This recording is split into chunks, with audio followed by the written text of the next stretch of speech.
remotely from across Europe by a great number of participants, representing public authorities as well as stakeholders in the field of Roma inclusion. Today is Romani Resistance Day. On this day, we celebrate the adaptability and the courage of our ancestors, who rebelled against their oppressors in Auschwitz-Birkenau 78 years ago.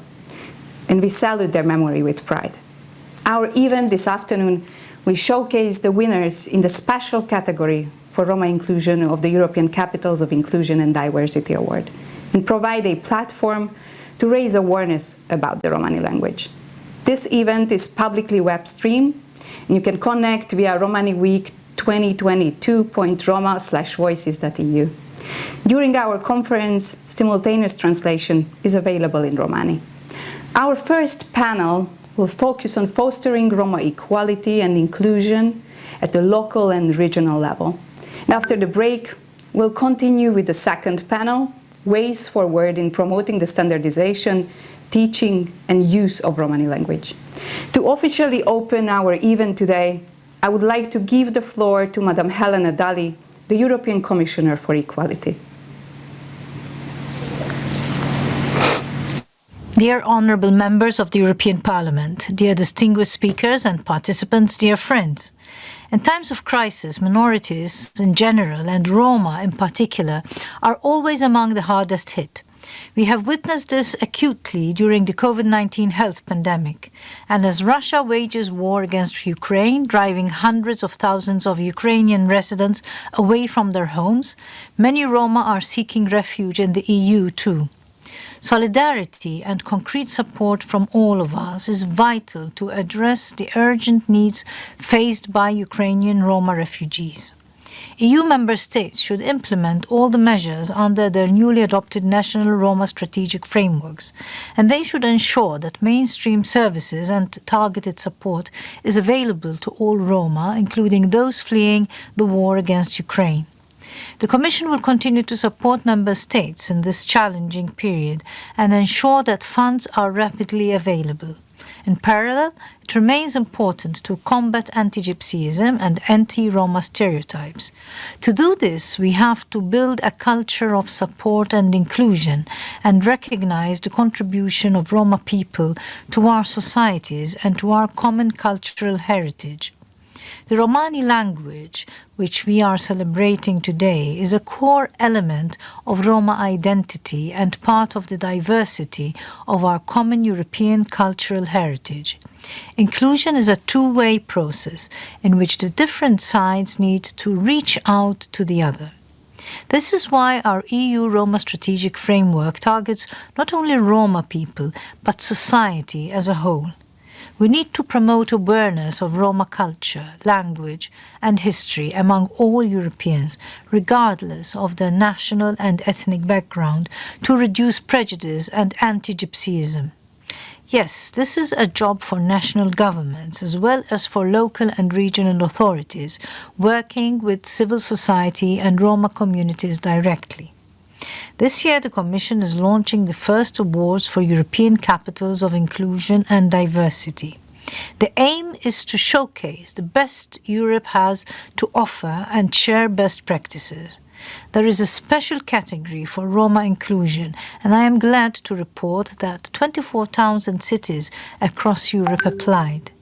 The winners, Andalusia in gold, Gothenburg in silver, and Gradinari in bronze, are here with us today, and you will be able to hear about their work and inspiring initiatives during the first panel.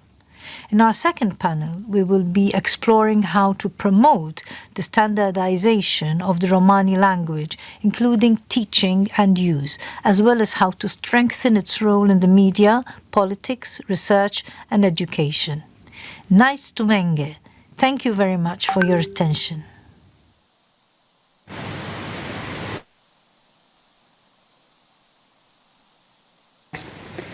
An important takeaway from Commissioner Dalli's speech is that we need to promote awareness of Roma culture, language and history among all Europeans to reduce prejudice and anti-Gypsyism. The creation of cultural products in the Romani language enriches our common European heritage and can serve as a bridge between our communities. Now, let me give the floor to Mr. Peter Pollack, Romani member of the European Parliament and Vice President of the EP Anti-Racism and Diversity Intergroup RD. Please take the floor. Aistuke lasciolaf facivale amala ecipini cleacro aspectos andre identitas sacona natia che sacona culturache. Nane odavre sani paše romanicip. Som bachtalo kalestar kai o focuso pre romanicip hinandro kai so invento staro romano curco. Manga kalehate palikerola Evropajská komisia ke ale generálne direktorietesке paloče čepena vaška dakaj ine romania čipa kaj si priorita. Palikera vaška dakaj man prekada inventu vicinde. Inče čepen kala romania čipa nasas opportunity prekalo developmentos. Romani čip sar minoritakri čip ter jolas anglale likvidacija Atea anglalo politikano atakos. Situația da jive la Romania cibaha nane igen lači. Hine igen če po šanci kaj pezdel Romani čipte si kavel a mekče peder šanci kaj pezdel la Romania čibate kerel realizacija.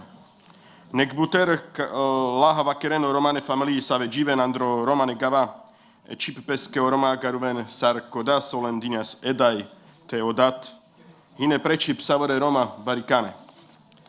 Kada šaj kerel teo but problema nek buter pašo čavore andalo marginalizovane Romane community. Especially important to talk about marginalized Roma communities and their start in schools.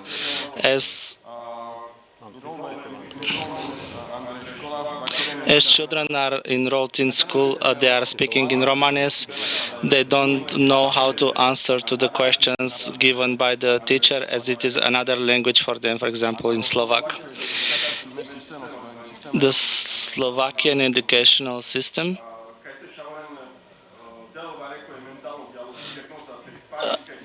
give Roma children with mental diagnosis and sends them to special schools. In my family, with my wife, with my children, we speak in Romanes. This is how I was taught by my father and my mother. I think that the love towards Romani language, keeping the Romani language for other generations is important. There are professors in Romani language. My colleague Hristo Kichukov, Romani linguist, who worked in university in Slovakia, where I was working as well. I believe that Hristo will tell us a lot of important information, interesting information.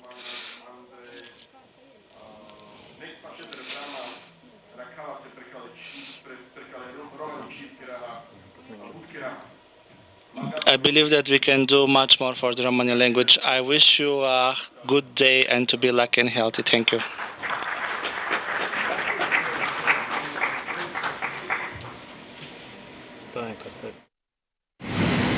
Dear Mr. Pollack, in your opening intervention, you mentioned that many marginalized Romani children who only speak Romani language before they enter the school are at risk of being placed in special schools for mentally disabled. This practice is absurd, as also pointed out by the European Commission, which in 2015 launched the first infringement proceeding on this practice by certain member states. Do you think that the situation has changed in the meantime?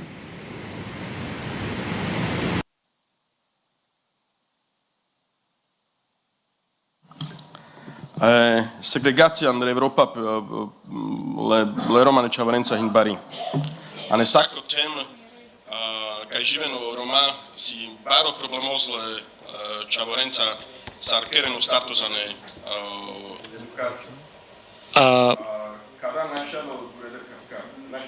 We cannot continue with the segregation of Roma children.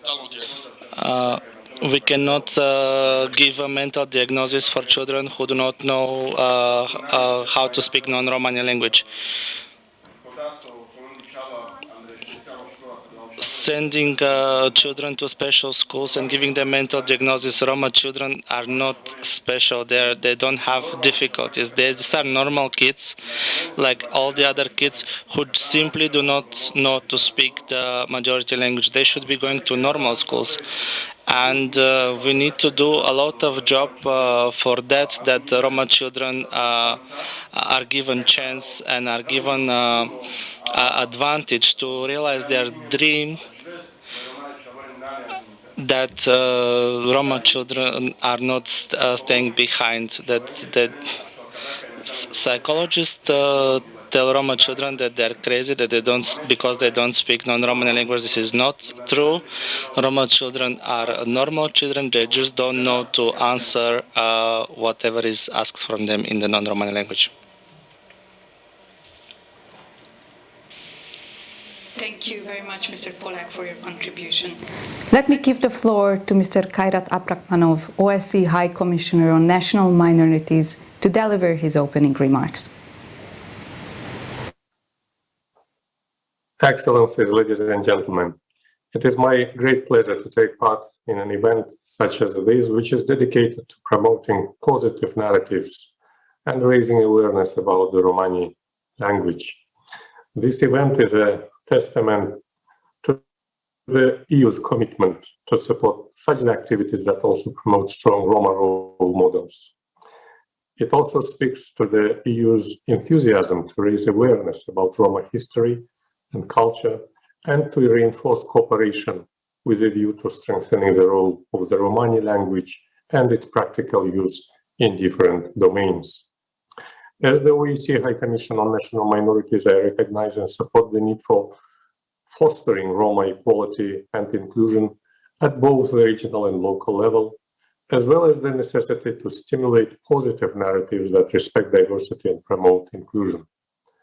I am therefore glad that today's event dedicated to the Romani language and provides a platform for Roma civil society, scholars, public authorities, EU institutions, and international organizations alike to discuss new approaches and strategies.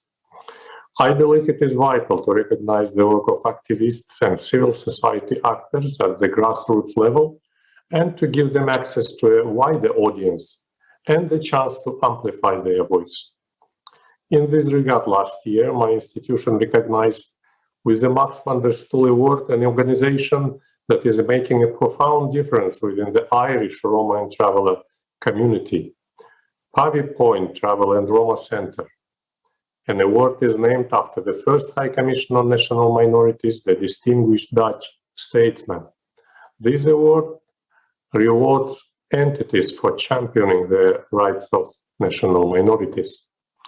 Excellencies, distinguished colleagues and friends, today we live in a world where we cannot take fundamental rights and freedoms for granted.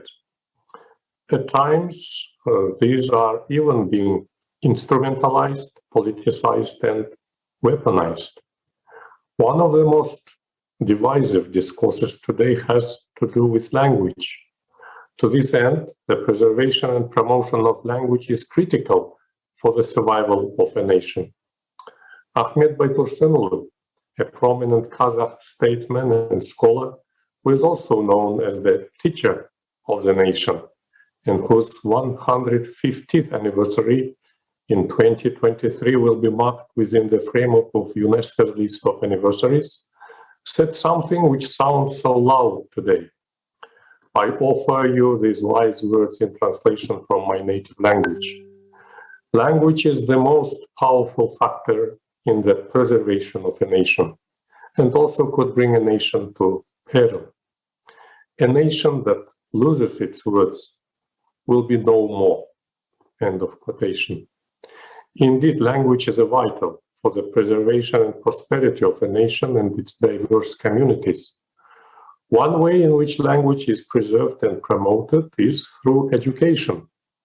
Fortunately, 9 sets of recommendations and guidelines on minority issues compiled by successive High Commissioners on National Minorities give comprehensive guidance to the OSCE participating states on ways to promote and advance linguistic and educational opportunities and enable political and socio-economic gains for everyone, including national minorities.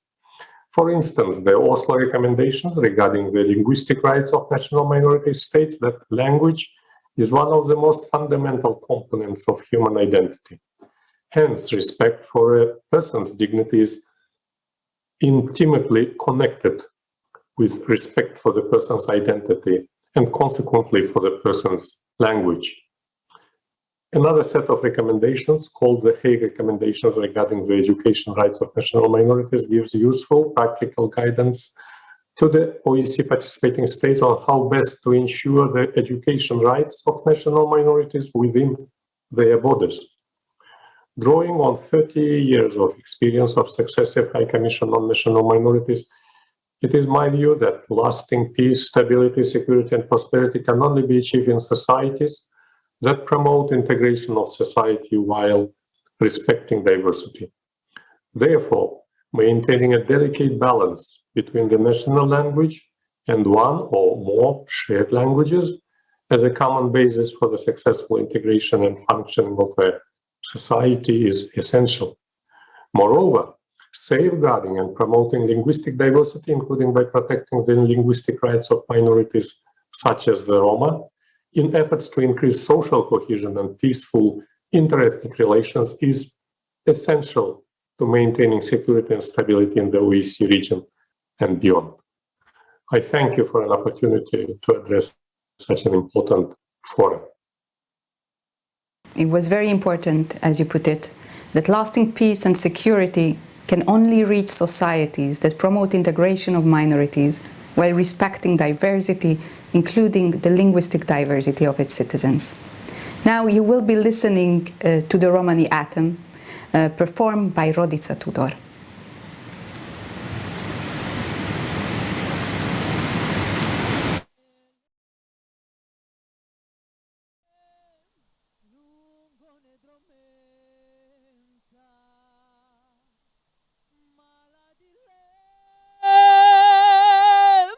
Bahtale romenza,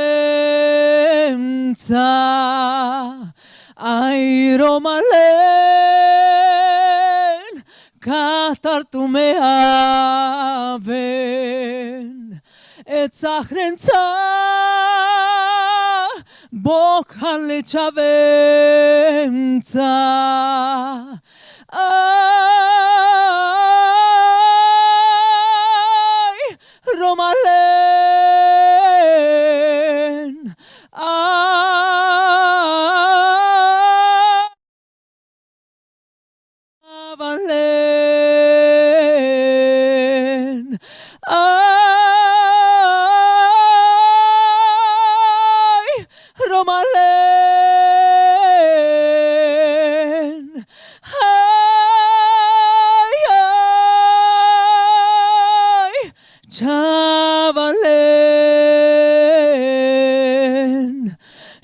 Sas viman, jeh bari familia, mudar de aslan, i kalilegia, saren chindias, viromen viromnien,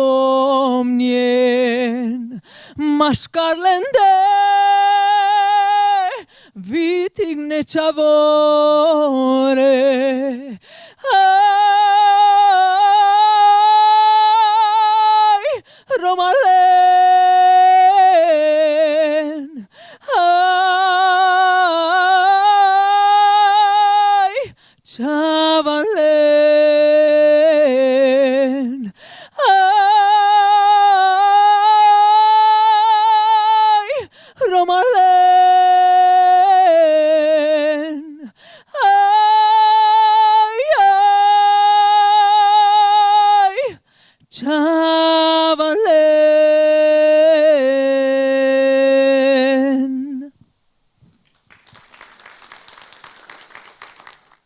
Local and regional level, identifying promising practices through the European Capitals of Inclusion and Diversity Award.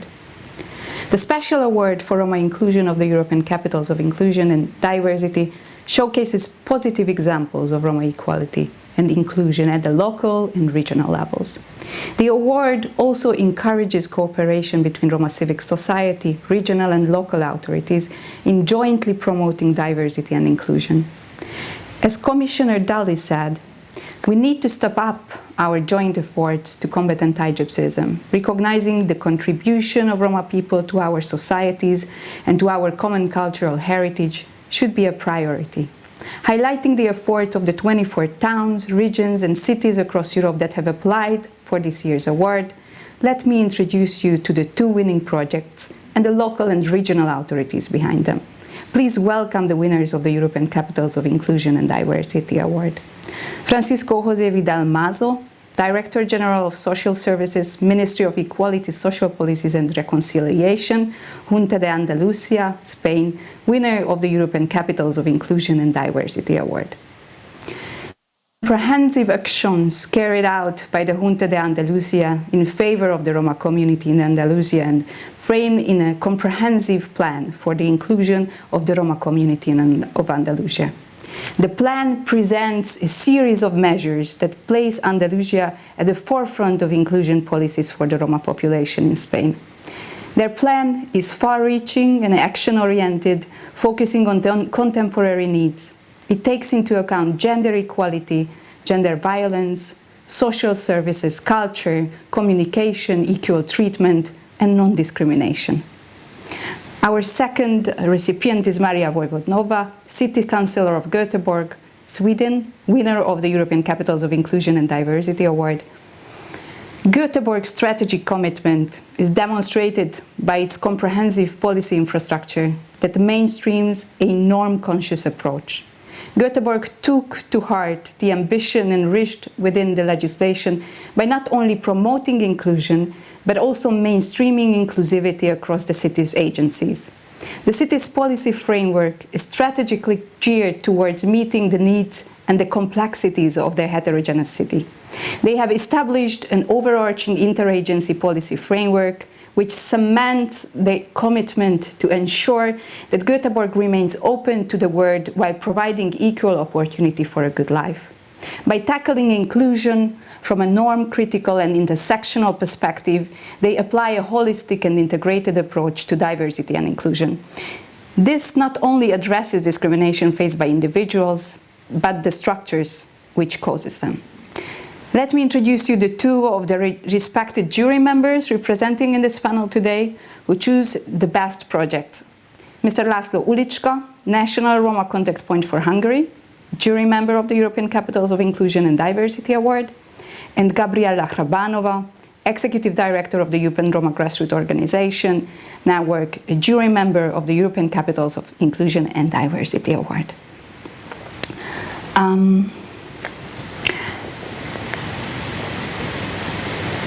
Let me turn first to the 2 recipients of the awards. What challenges and good practices did you experience during the implementation of your project?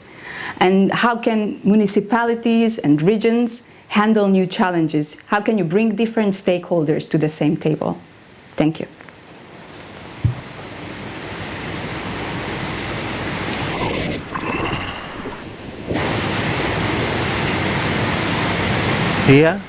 Desde España, Andalucía, que ha sido reconocida por la Comisión Europea como región para la diversidad y la inclusión. Muchas gracias por ese galardón.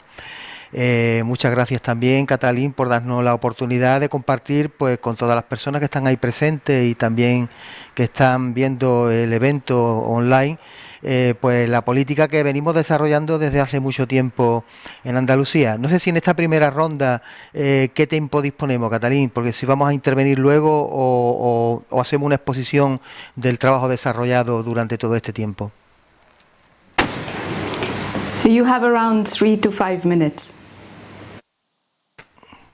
De acuerdo, bueno, pues si ese es el tiempo que tenemos, quisiera iniciar mi conversación pues diciendo que Andalucía y el pueblo gitano, el pueblo romaní, tienen una sincronía desde hace muchos siglos.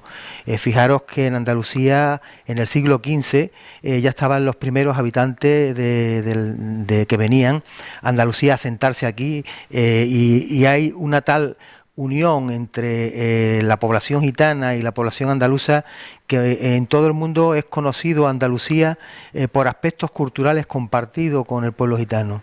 La moda, el flamenco, la forma de ser de la población andaluza es muy difícil de diferenciar de la población gitana. In Andalusia is very similar to the one of Roma people, and we have been developing different policies that supports the inclusion of Roma people and full integration in terms of training, education, the labor market, integration in the labor market, and we hope to set an example and share our experiences with you. This award given by the European Commission is greatly appreciated by Andalusia. Thank you very much. I would like to ask Maria Voivodova also to answer this question. How do you bring different stakeholders to the same table? Thank you so much, everyone, to be here today with you. I'm very grateful. I was so touched to listen the young Roma activist 1 hour ago here in the same room, and it gave me a lot of hope that we can really change the Roma situation in Europe and in the world. Thank you so much to having me here. I'm very proud to be a representative today for Gothenburg City, which is the winner of the Silver Award. In Gothenburg, we had worked with 2 significant projects. One of them was to establish a Roma Council, and I'm one of the politicians sitting in the Roma Council, together with officials and Roma representatives. It was a very, very long journey for us, and I remember we set almost 1 year. We really, as one of my colleagues put it, said, we were in the fire, and we were talking a lot about the discrimination, about the Roma prejudices, and everything around these issues. And I remember also that we realized that the Roma history has to be a part of the discussion when we were on the way to establish this Roma Council. We also have, since 2015, Roma Center for Knowledge and Information, and this is a very, very important center for us to spread information to the 56,000 employees in Gothenburg, but also the Gothenburg people, that how we work with Roma issues and how we are going to combat this discrimination against the Roma minority. We are trying also to involve a lot of the different stakeholders, and we have a very, very strong cooperation with different representatives from the civil society. So as I remember when I was working with this establishment for the Roma Council, I mean, we needed to be brave, and we really talked a lot of how to establish this council and to put the Roma perspective in the center on the political agenda. And everything was about trust. Without trust between politicians and officials and the Roma minority was not possible to get this Roma Council in the city. And I'm very proud that we get this award, because this is like a proof that we worked in the city to include the Roma minority and to do it not for them, to do it with them. So it was a really unique journey, and now it's also a reality. Thank you so much. Thank you, Ms. Voivodova, for your intervention. I would build on what you said, which is trust. you mentioned, which was one of the most important elements of your co-work with various stakeholders. But would you please explain to us what is your municipality's long-term strategy in relation to Roma and how you are designing forward-looking policies that include Roma? Yes, the Swedish government has a national strategy since 2012, which says also that that the Roma who turn 20 in 2032 should have the equal opportunities in life to those who are not Roma in Sweden. In Gothenburg, we have an action plan. We work together with the Roma Council to get this action plan, which is an action plan broader to different areas like culture, like language, like social service, like school, like elderly. And this plan was a result after a long discussion with the Roma minority in Gothenburg. It took a time, it was a very huge political debate in the city council, but finally the majority in the city council said yes, and excluding one party. But the majority was really, really positive for the action plan, and now this is the ground we are standing on. And the plan is very important for us to work with the Roma minority and to implement all these tasks in it.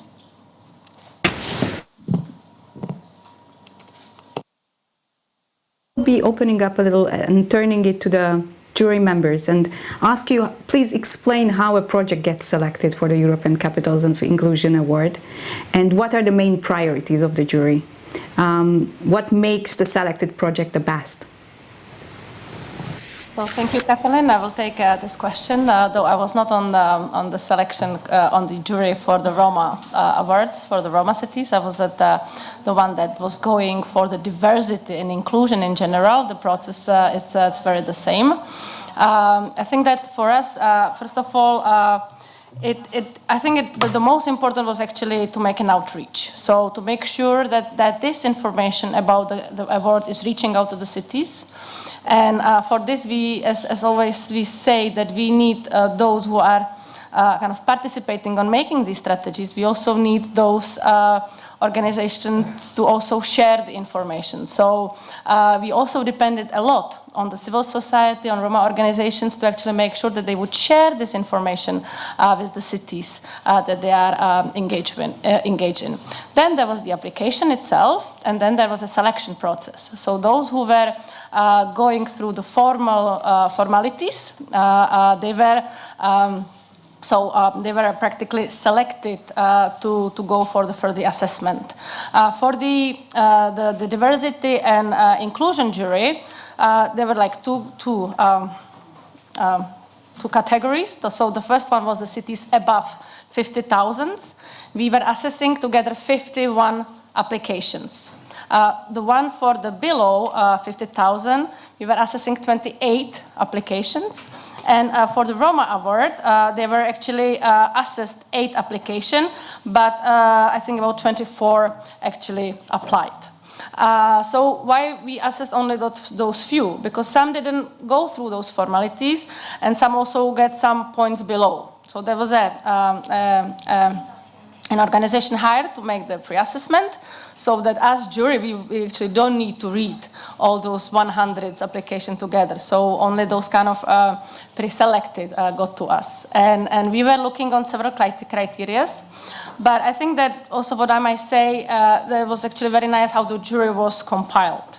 So we were also diverse people among ourselves. So for example, in my inclusion and diversity jury, so I was representing the Roma topic, but there was also LGBTQI. There was also someone from the equality bodies. There was also someone who's actually, it's much closer to the municipalities as such. And practically, like, we all use our own expertise when we were assessing and reading the applications. And when we sit together, we could actually discuss from our own perspective. And I think that's actually get a kind of added value to the work. And we worked as a team.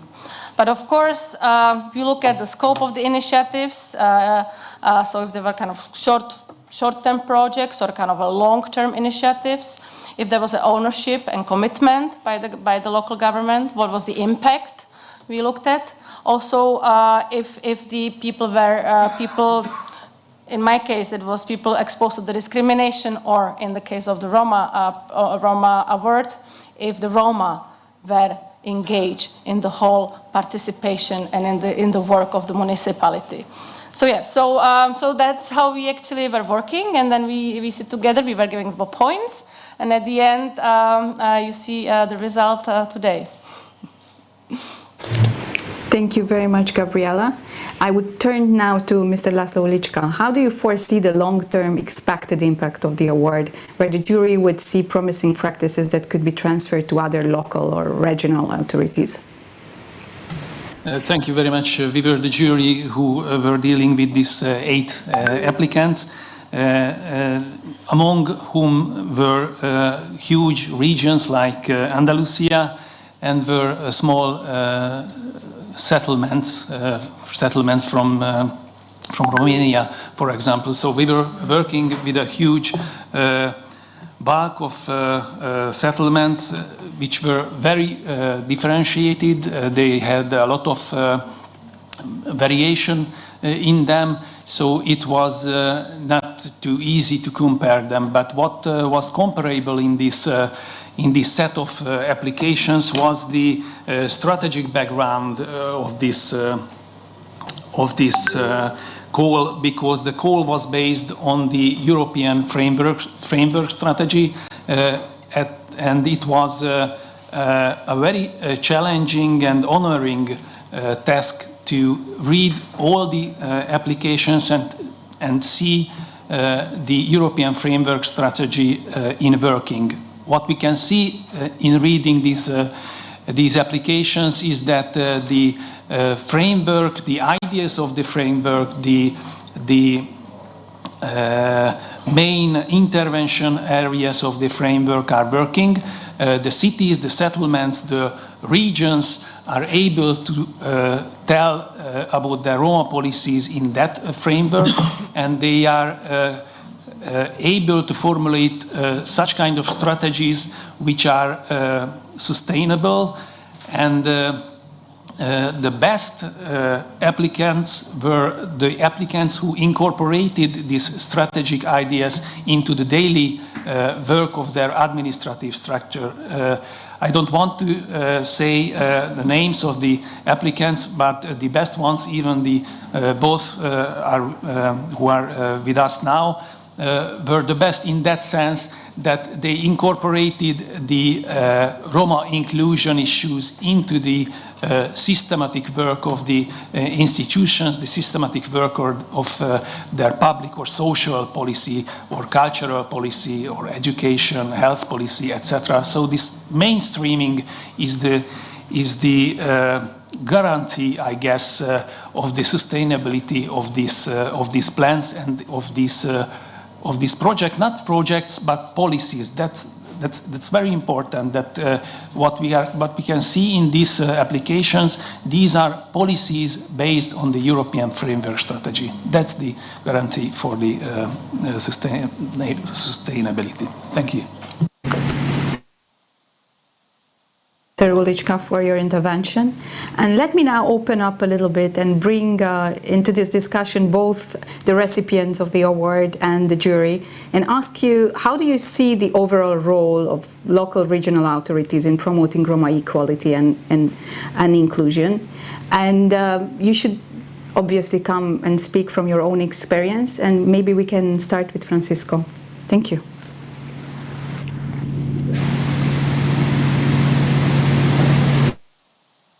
Que el principal factor a tener en cuenta es que si queremos hacer una política para luchar y para promover la diversidad y la inclusión social, tenemos que contar. We need to include the different groups and the different target groups to which these policies are directed. And this is what Andalusia has been concentrating on for more than 20 years. We were able to include in our policies different plans we are now working on the third plan. The first plan was from 97 to 2000. The second plan went further to 2020. And we look into the ways in which different state, regional, and local administrations and groups that are affected by the policies can collaborate. We have more than 80 associations in Andalusia that are working on the equality of Roma population, and we've been collaborating with them for different years. We also have the Andalu Gitano Prize since 2017. We have the Andalusian Day for Romani Resistance, 22nd of November. And we've also been able to work on a law for social services that also includes active policies for Roma inclusion. And we have been able to invest more than 169,000 euros in this field. We worked in the areas that had a larger proportion of Roma population amongst their inhabitants. We've also been able to promote the fight against anti-gypsyism, and we've been able to sign an agreement with local authorities and legal projects for autonomous communities to fight against discrimination in these authorities. And so as part of this plan, we set up a series of measures to fight against stigmatization, the stigma that we see even on the media. Sometimes in the press, in the media, we see bad news. Bad news is the only thing we see, and this can cause prejudice that is detrimental to society. And so what I really want to stress is that Andalusia has also decided to concentrate on education. We've been able to include in schools more than 100% of the Roma population. We're still working on school leaves after 14 years old, and we've been able to solve issues that we had with certain settlements. We only have a residual quantity of Roma people that are living in these settlements. This was thanks to the regional plans that had EU funds, national funds, and the autonomous communities funds as well. We've been fighting for this for years. We have different projects aimed at local and third sector groups, and this has been financed for more than 20 years. We are fully investing in these policies, more than 2.6 million already, besides the 169,000 of euros that is for this group. We know that territories can exert a lot of discrimination, and so we need to fight against it with different education policies, better living conditions. And so we have this third plan that we're still working on. We have that legal decree that is being negotiated by the Council for Roma population in Andalusia, and we hope for the legal decree to take note of everything that is set up by the council in terms of policies. And we also have third sector entities that are directly working with Roma people that could also have an influence in the process. So as I said, we're still working on it. We still have certain fields in which we need to insist. The inclusion of women, for instance, fighting against sexism, and we want for women to also be included in associations, in parliaments, and for gypsy women to to also receive opportunities, be given opportunities for a complete transformation of society, which is very well deserved. We believe that Gypsy communities have a lot to bring to us, and as I said, we have a shared heritage, and we complement each other in terms of culture, because a lot of the social values are shared. Thank you very much. I'd like to ask a little bit the same question from Mrs. Maria Voivodova. How do you see the overall role of local and regional authorities in promoting Roma equality and inclusion? So how you are making the change in Gothenburg? Yeah, thank you for the good question. We, in Gothenburg we have a lot of strategies, policies and action plans. There is an action plan for human rights, there is an action plan for national minorities, there is an action plan, anti-racist action plan. And sometimes I see that all these action plans, they are like struggling each other. And we are really trying to go from word to action. Because the politicians are sometimes very, very good to speak and talk about different issues, but when you have to do action, so it's going very, very slowly. So we are trying to collaborate a lot with not only with the local authorities. For example, this Roma Center for Knowledge, for Information and Service, they are trying to educate all these employees in Gothenburg city, how they can meet Roma people, how can they help the Roma people, and also it's all about attitudes. Doesn't matter how many action plans we implement in Gothenburg, so we need really to work a lot with attitudes. We have a lot of work to do regarding Roma children. Not at least, we have a very huge focus to working with Roma women, to reach the woman between the Roma minority. And a very, very important thing we decided to do in Gothenburg is to have these bridge builders. The bridge builders in the schools who help the children, and it's everything from homeworks to find different services in the city and so on and so on. So this is very important for us, but as I said before, it's all about trust, and it's also a lot to do with the Roma minority, and to listen to what the needs from the Roma minority is, not to do it for them, do it with them. And that's why the Roma Council is working a lot to reach to all these civil society and also to a different organization, and not at least the institutions. Because we see there is a lot of institutional discrimination, which we see in the whole Europe, is also, we have it in Sweden. So that's a very important issue to work with. Thank you.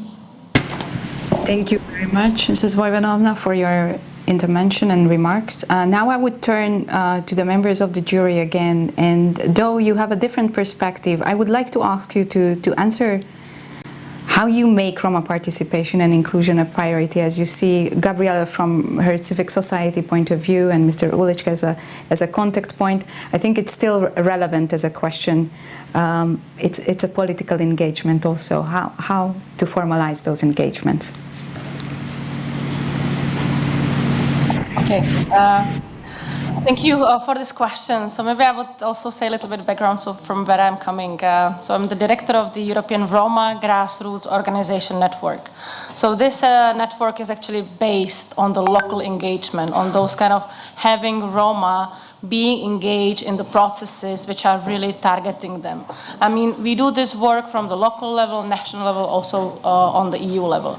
And for us, this is the most important thing. So if you do anything about Roma, it has to be done with Roma together. But very often we don't succeed. I mean, like, how we can make it a priority? I mean, for us it is a priority. It was always on our agenda, it was always on our plate. But how you make the politicians or those who are actually responsible for implementing this agenda to listen to us? I think maybe this is a good question, because for this often we don't have an answer.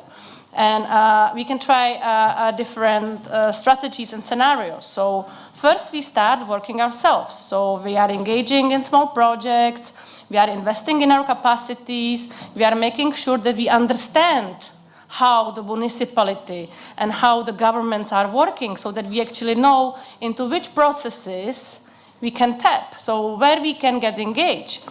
Is there a place at the council which is deciding on social inclusion? Is there a place at the council which is allocating the housing for people, including for Roma? I mean, can we actually have the place at this council? Are we going to run ourselves for the elections so that we can actually be part of the decision making ourselves? So, or we just kind of keep our work in the small organization, and by building our credibility, the government will come to us and ask us, what do you think? Do you think we can do it this way or this way? I mean, what we actually do, we combine them all, because more or less in one way we can be successful, in another we cannot, because how we can get elected if there is not enough Roma in the municipality, or if there is like a anti-Gypsyism and people really don't like Roma and people are afraid to actually put Roma on the candidate lists because the political party would lose their election. I mean, this is what is happening to us on every day. So, I mean, we can still have it our priority, but what we gonna do for making the others to so we are not, how it's being said, so we are not at the menu, right? But we are sitting at the table and we are deciding together. So yeah, so I think it's really important that there is a sort of an awareness built among the municipalities, so that European Commission and other institutions, but also the national governments, they are pushing the local authorities to actually have Roma on the agenda, because then we can enter easily. We can actually have we can have some doors are opening a little bit, and then we kind of have to be invited. So I think this helps a lot. Also funding helps. I mean, if there is allocating funding from the government, then, and there are conditions given, for example, that if we want to allocate this money, Roma has to participate on the implementation, and Roma has to be target of these projects. I mean, this is also helping. And governments can give these conditions. Also to have good indicators. I mean, even if they are not Roma project, but asking like, how many Roma did you help with this project? I mean, what was the effect? What was the impact? I mean, this is also very important. So, but this has to be said from the above. So we see now here in the European Commission and the European Parliament level, it's being understood, and it's being sent the message down to the national and to the local level. But we still have a lot of work to make this happen, right? So we need political will, we need to change the attitudes you talk about. And I think after that, we actually can be a little bit more successful. And in between, we are still going to work ourselves, we get organized, right? We're going to all ask what we want from our governments. But also, we would also give more space for young people, for women, and actually allow the space for this engagement, also within our organizations. And I think this is very important. Thank you very much, Gabriela, for your remarks. I would turn now to Francisco and Maria, back to our award recipients, and kind of ask you a little bit how you are doing it in your municipality. Like how you arrive to that point where Romani issues are issues for everybody, that there is a kind of a support from the municipality, that you can set up long-term strategic frameworks for Roma. Thank you.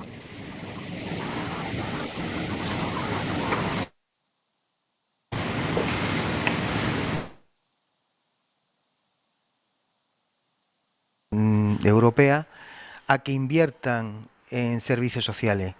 Hemos demostrado en un estudio que se publicó recientemente. We've published a recent study from a professor of the Malaga University, and we've shown that investment in social services is not a cost. More than 2.5 of the GDP of Andalusia is generated by social policy. So I urge cities to invest, because it's a secure investment. Certainly, during our life, we will need those social services due to our life, the fact that we are aging, and therefore we will need to go to these social services. So what is important is to work hand in hand with the third sector, with citizens' organizations where people affected are working, and work hand in hand also with the departments of the regional administration and the European and national administration. That's how we've developed our plans since 1990, and we want to continue to introduce new elements, that do not evolve, like, for example, the one related with gender violence, accession of women to the labor market, new employments for the gypsy population. The gypsy population is characterized here in Andalusia for having freelance employment, in the construction, in the building, and we need to have them as employees to belong to the labor market and the association area. But the key is there, a good investment in social services, and to count on all the key elements that are part of the solution. Thank you very much.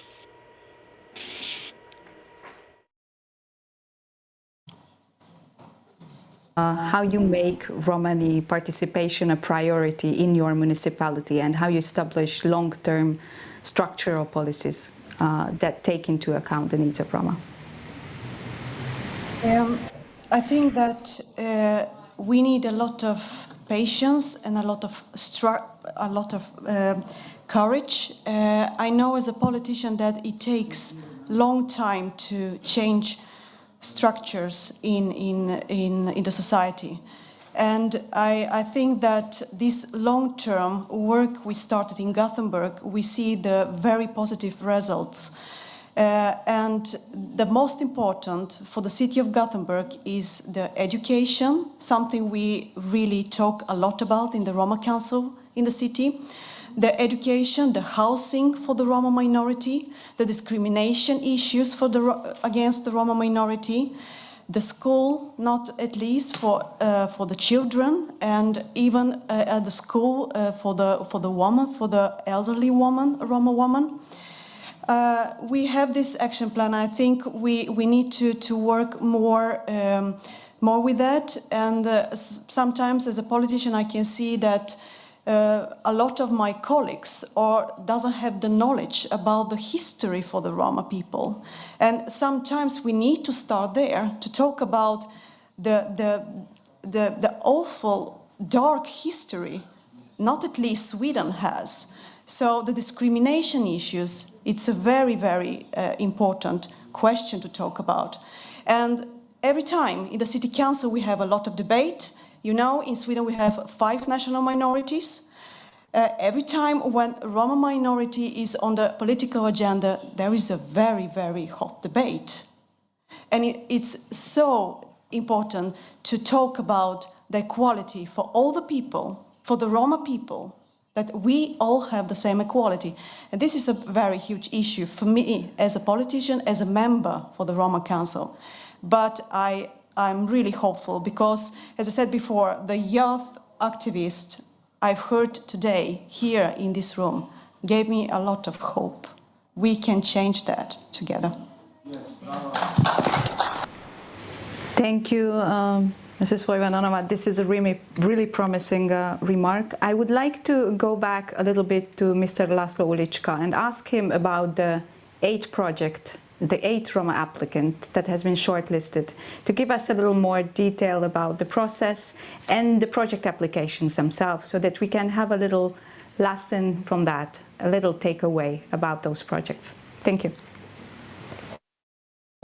Thank you. As I mentioned, these projects were very colorful, from the regions to the small settlements, and it would be very hard to tell one-to-one anything on that.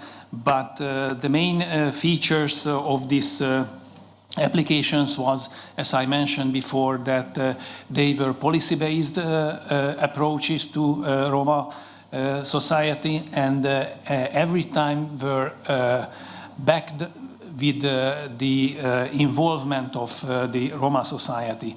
And as we talked before, this involvement, the difficulties of this involvement, we could see from these applications that involving the Roma society is the hardest where the poorest Roma are living. So, for example, in Gothenburg, we can see that they are working with the set of councils where they reach all the minorities or disadvantaged groups, and they are in a hard environment. They are even in a hard environment, they are able to discuss the problems when they are able to communicate with these groups. But in the case of the less developed regions, in the case of the most disadvantaged Roma communities, this kind of communication is much harder, even impossible. So the first step in these communities, connecting to the last question, would be to incorporate these people, to enable these people to communicate, to take part in a democratic local environment. That would be the first step for them. It seemed to me that maybe this is the hardest part of the projects. This would be the hardest part of the Roma policy at the less developed regions of Europe. Thank you. Thank you very much, Mr. Ulička, for your closing remarks. I think we learned a lot. We learned about all the attitudes we need to change, the status of housing, education, employment that need to be changed, and the attitudes, most of all, that should be changing on the long term to have the support for our communities that we need in order to develop long-term strategic efforts to change the situation of Roma in Europe. I would like to announce now a short break of 10 minutes, and after the break, the second thematic panel starts, Ways Forward in Promoting the Standardization of Teaching and Use of Romani Language. Thank you very much.